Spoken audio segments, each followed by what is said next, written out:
There's no feeling more intense than starting over. If you deleted your homework the day before it was due, as I have, or if you left your wallet at home and you have to go back after spending an hour in the commute. If you won some money at the casino and then put all your winnings on red but it came up black. If you got your best shirt dry cleaned before a wedding and then immediately dropped food on it. If you won an argument with a friend and then later discovered that they just returned to their original view. Starting over is harder than starting up. If you're not ready for that, like if you've already had a bad day, then what you're about to go through might be too much. Feel free to go away and come back. I'll be here. Alright, thanks for coming with me on this trip. And I'll understand if you have to take a break at any point. Just find a safe place to stop and quit the game. And don't worry, I'll save your progress, always. Even your mistakes. This game is a homage to a free game that came out in 2002, titled Sexy Hiking. The author of that game was Jazuo, a mysterious Czech designer who was known at the time as the father of B games. And B games are rough assemblages of found objects. Designers slap them together very quickly and freely, and they're often too rough and unfriendly to gain much of a following. They're built more for the joy of building them than as polished products. In a certain way, Sexy Hiking is the perfect embodiment of a B game. It's built almost entirely out of found and recycled parts, and it's one of the most unusual and unfriendly games of its time. In it, your task is simply to drag yourself up a mountain with a hammer. And that act of climbing, in the digital world or in real life, has certain essential properties that give the game its flavor. No amount of forward progress is guaranteed. Some cliffs are too sheer or too slippery. And the player is constantly, unremittingly in danger of falling and losing everything. Anyway, when you start Sexy Hiking, you're standing next to this dead tree that blocks the way to the entire rest of the game. It might take you an hour to get over that tree, and a lot of people never got past it. You prod and you poke at it, exploring the limits of your reach and your strength, trying to find a way up and over. And there's a sense of truth in that lack of compromise. Most obstacles in video game worlds are fake. You can be completely confident in your ability to get through them once you have the correct method or the correct equipment or just by spending enough time. In that sense, every pixelated obstacle in Sexy Hiking is real. The obstacles in Sexy Hiking are unyielding, and that makes the game uniquely frustrating. But I'm not sure Jazuo intended to make a frustrating game. The frustration is just essential to the act of climbing, and it's authentic to the process of building a game about climbing. A funny thing happened to me as I was building this mountain. I'd have an idea for a new obstacle, and I'd build it, test it, and it would usually turn out to be unreasonably hard. But I couldn't bring myself to make it easier. It already felt like my inability to get past the new obstacle was my fault, as a player rather than as a builder. Imaginary mountains build themselves from our efforts to climb them, and it's our repeated attempts to reach the summit that turns those mountains into something real. When you're building a video game world, you're building with ideas, and that can be like working with quickset cement. You mold your ideas into a certain shape that can be played with, and in the process of playing with them, they begin to harden and set until they're immutable, like rock. And at that point, you can't change the world. Not without breaking it into pieces and starting fresh with new ideas.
For years now, people have been predicting that games would soon be made out of prefabricated objects, bought in a store and assembled into a world.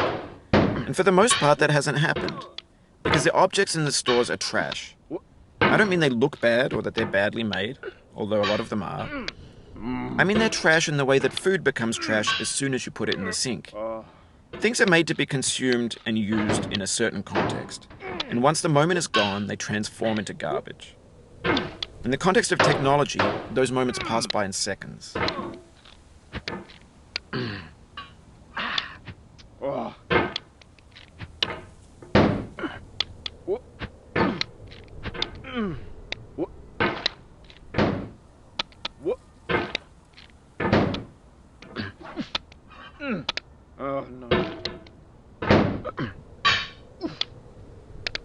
Over time, we've poured more and more refuse into this vast digital landfill that we call the internet.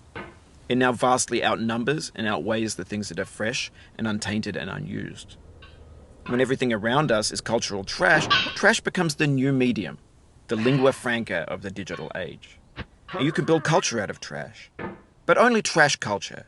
B games, B movies, B music, B philosophy. Maybe this is what digital culture is. A monstrous mountain of trash, the ash heap of creativity's fountain. A landfill with everything we ever thought of in it. Grand, infinite, and unsorted. There's 3D models of breakfast, Gen X's fanfic novels, scan magazines, green screen Shia LaBeouf, banned snuff scenes on LiveLeak. Facebook's got lifelike bots with unbranded adverts and candid shots of Kanye and Taylor Swift mashups, car crash epic failed GIFs, Russian dashcam vids, discussions of McRibs, discarded, forgotten, unrecycled, muddled, rotten, untitled. Everything's fresh for about 6 seconds, until some newer thing beckons, and we hit refresh. And there's years of persevering, disappearing into the pile, out of style, out of sight.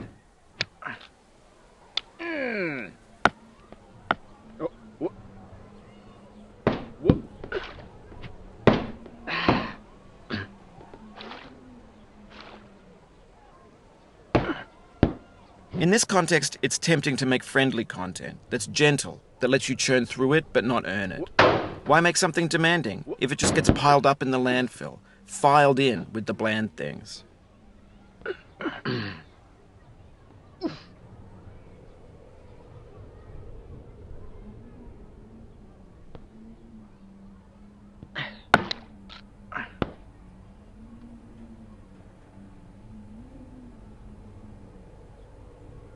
When games were new, they wanted a lot from you. Daunting you, taunting you, resetting and delaying you. Players played stoically. Now everyone's turned off by that. They want to burn through it quickly, a quick fix for the fickle, some tricks for the clicks of the feckless. But that's not you, you're an acrobat. You could swallow a baseball bat.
Oh, you just lost a lot of progress. That's a deep frustration, a real punch in the gut.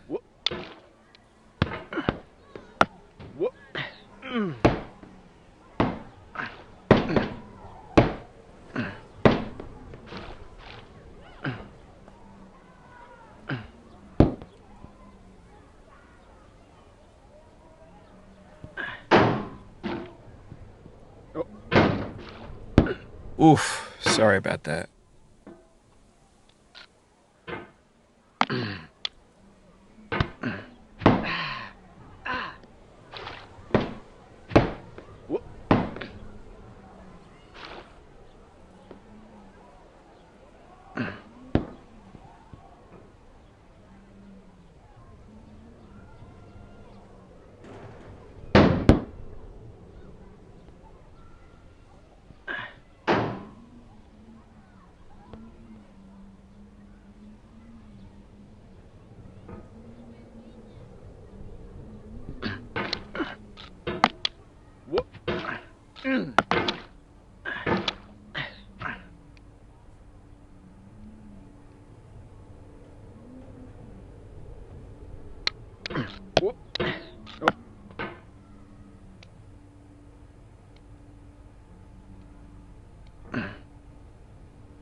Now I know, most likely you're watching this on YouTube or Twitch, while some dude with 10 million views does it for you, like a baby bird being fed chewed up food.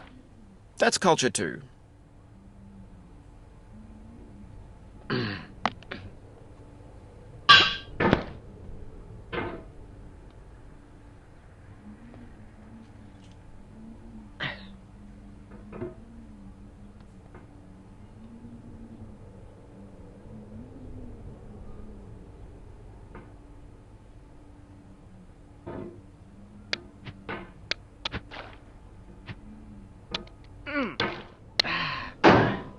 Oh, it happened again.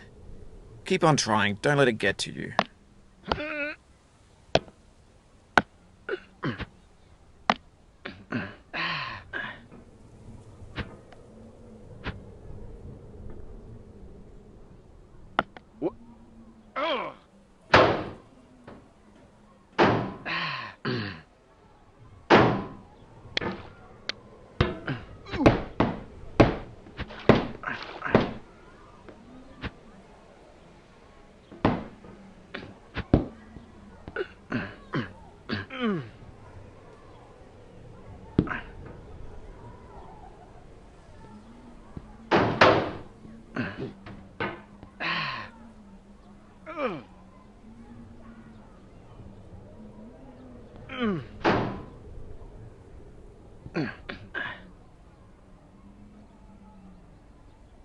You'll be back here again and again. Avenge and repent until you've ascended.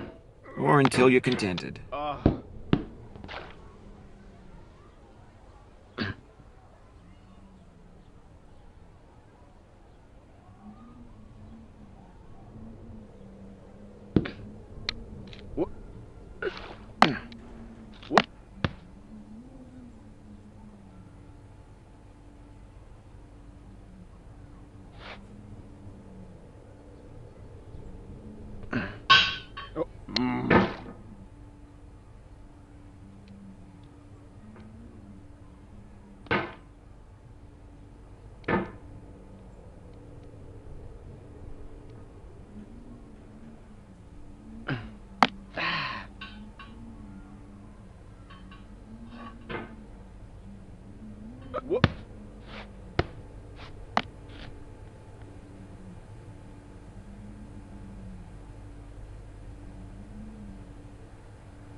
But on the off chance that you're playing this, what I'm saying is, trash is disposable, but maybe it doesn't have to be approachable. What's the feeling like? Are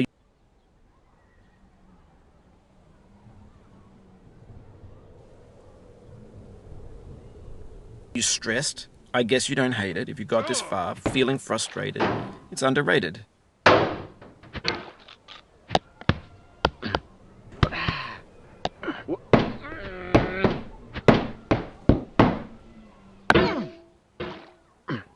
This thing that we call failure is not the falling down, but the staying down.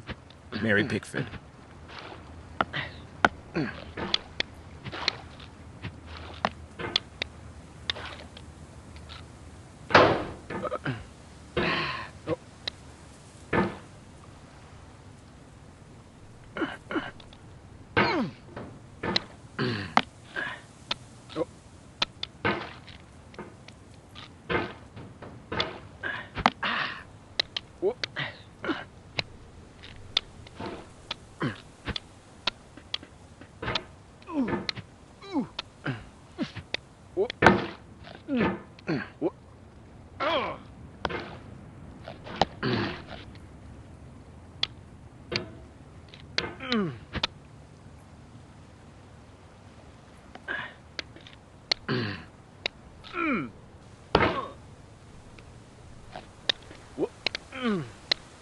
No.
No.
Oh no.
Oh.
Oh.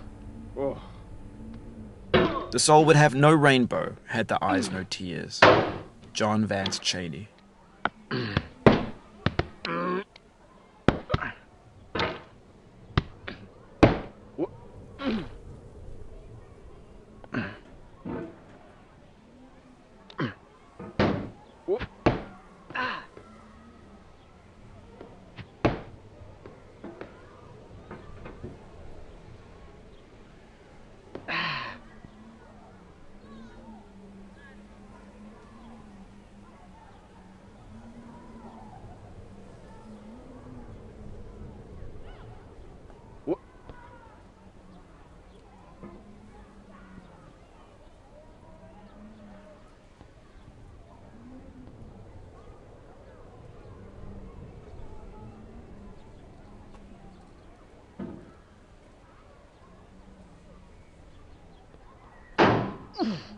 The pain I feel now is the happiness I had before.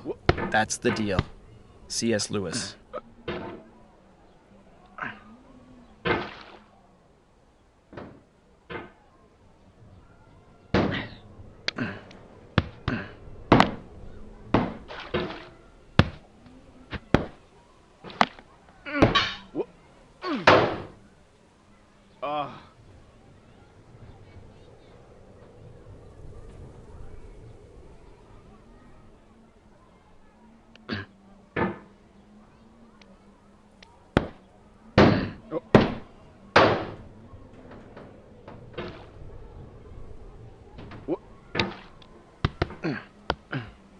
Oh no.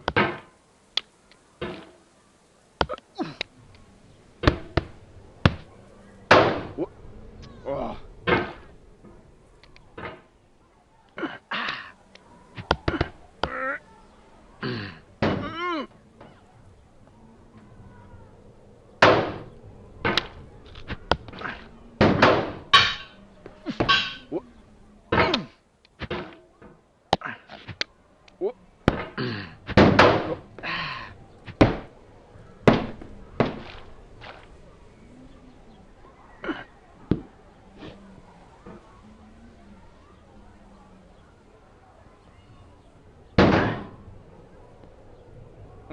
I feel within me a peace above all earthly dignities, a still and quiet conscience.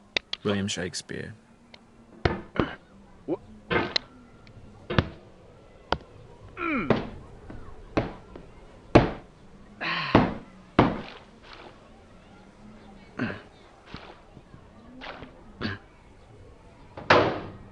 Oh no.